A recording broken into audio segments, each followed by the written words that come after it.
पापा हेजिंग करने से प्रॉफिट भी तो कम हो जाएगा मेरा। बेटा हेजिंग तो कॉस्ट देनी पड़ती है, लेकिन आपको हेजिंग से एक फायदा होता है, यदि आपने इधर कॉल बेची इधर पुट बेची और उसके हेज खरीद लिए, अगर केवल कॉल और पुट बेचते हो तो जो पैसे लगते हैं, अगर हेज के साथ बेचते हो तो पैसे भी आधे हो जाते हैं, आधे नहीं करीब करीब 70-80% हो सकते हैं।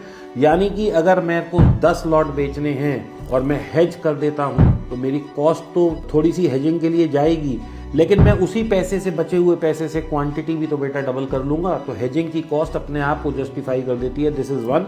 सेकेंडली, अगर आपके पास क्वांटिटी बड़ी है, मान लीजिए 10 लॉट है, 20 लॉट है, 50 लॉट है, और सोच के देखो कि एक दिन सिर्फ ऐसा आएगा जो आपकी पूरे साल भर की कमाई ले जाएगा। मैं दोबारा से बोल रहा हूं दोस्तों, एक दिन आपके पूरे साल की कमाई ले जाने के लिए सफिशिएंट है, क्योंकि जब आप हेज नहीं करते हैं आप अनलिमिटेड लॉस में होते हैं, और बेहतर है कि अनलिमिटेड लॉस से लिमिटेड लॉस में आ जाएं, क्योंकि ये मार्केट है दोस्तों, कभी खुशी हुई तो बहुत ऊपर और कभी गम हुआ तो बहुत नीचे, कभी यूएस ने कुछ कह दिया तो बहुत नीचे, कभी चाइना ने कुछ कह दिया तो बहुत ऊपर, कभी रशिया ने कुछ कह दिया तो बहुत नीचे, और कभी इंडिया की डील हो गई तो बहुत ऊपर। ये सब चलता रहेगा क्योंकि जियो पॉलिटिकल सिचुएशन है, कहीं ना कुछ होता ही रहेगा।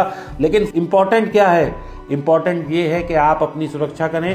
अब आप अपनी गाड़ी की भी तो बीमा कराते हैं, क्यों कराते हैं? क्योंकि भाई साहब, आप 10-5 हज़ार रुपये बीमा की कीमत दे के अगर गाड़ी में 6 लाख रुपए लगे, 4 लाख रुपए लगे, 3 लाख रुपए, आप ये निश्चित रहते हैं कि कोई बात नहीं, इंश्योरेंस कंपनी को भरपाई कर देगी।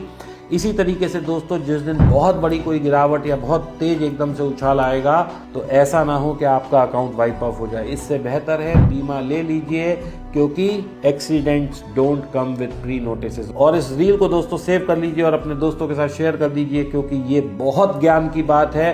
प्रॉफिट के पीछे भागने से बेटर है कि मैं अपनी पोजीशन को हेज करूं, एडजस्ट कर करके पैसा बना लूं। That is more important rather than taking a bigger loss. Thank you.